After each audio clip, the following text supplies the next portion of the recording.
Bashar al Assad شام میں گزشتہ 9 برسوں سے روسی طاقت کے بل بوتے پر اقتدار میں رہے، لیکن گزشتہ چند دنوں کے دوران ہونے والی پیش رفت میں روس کا شام سے متعلق منصوبہ ناکامی سے دوچار ہوا اور اب بظاہر ماسکو کچھ کرنے کے قابل نہیں ہے۔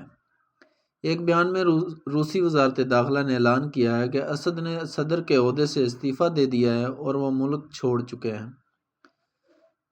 اس نے یہ نہیں بتایا کہ وہ کہاں گئے ہیں۔ ماسکو کا کہنا ہے کہ وہ شام کے ڈرامائی واقعات پر تشویش کی نگاہ رکھے ہوئے ہیں۔ اسد دور کا خاتمہ روس کی ساکھ کے لیے ایک بڑا دھچکا ہے۔ 2015 میں اسد کی مدد کے لیے ہزاروں فوجیوں پر مشتمل دستے بھیج کر روس نے خود کو عالمی طاقت کے طور پر ظاہر کیا تھا۔ یہ ولادیمیر پوتن کا پہلا بڑا چیلنج تھا کہ وہ دنیا پر مغربی غلبے کے باوجود سابق سوویت یونین کو کیسے آگے لے جا سکتے ہیں۔ بظاہر یہ پوتن کی کامیابی تھی۔ 2017 میں انہوں نے شام میں روسی اڈے حمیم کا دورہ کرتے ہوئے اس مشن کے کامیاب ہونے کا اعلان کیا تھا۔ اس وقت ایسی اطلاعات تھیں کہ روسی فضائی حملوں میں کئی شہریوں کی ہلاکتیں ہوئی ہیں، مگر اس کے باوجود روسی وزارت خارجہ اس قدر باعتماد تھی کہ وہ عالمی میڈیا کو طیارے پر لے گئی اور شام میں روسی فوجی آپریشن کا نظارہ دکھایا۔ مجھے یاد ہے ایک ایسے ہی دورے پر ایک افسر نے مجھے بتایا تھا کہ روس شام میں طویل عرصے کے لیے آیا ہے، مگر یہ بات محض روسی ساکھ تک محدود نہیں تھی۔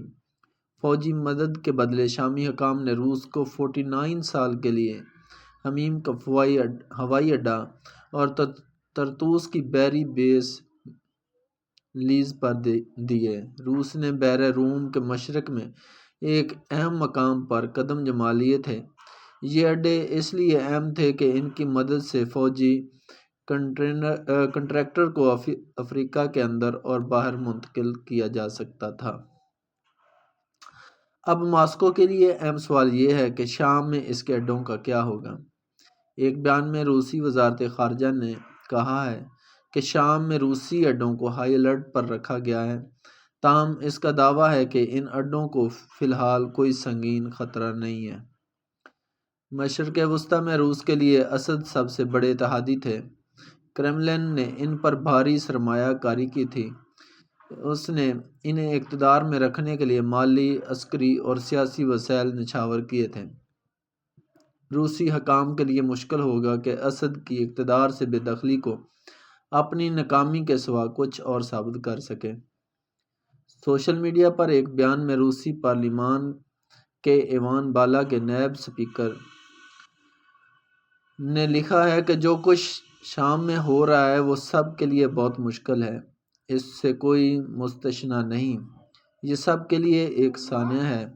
وہ مزید کہتے ہیں کہ روسیوں کی ترجیح اپنے شہریوں، سفارتکاروں اور ان کے خاندانوں اور ظاہر ہے فوجیوں کی سلامتی کو یقینی بنانا ہے۔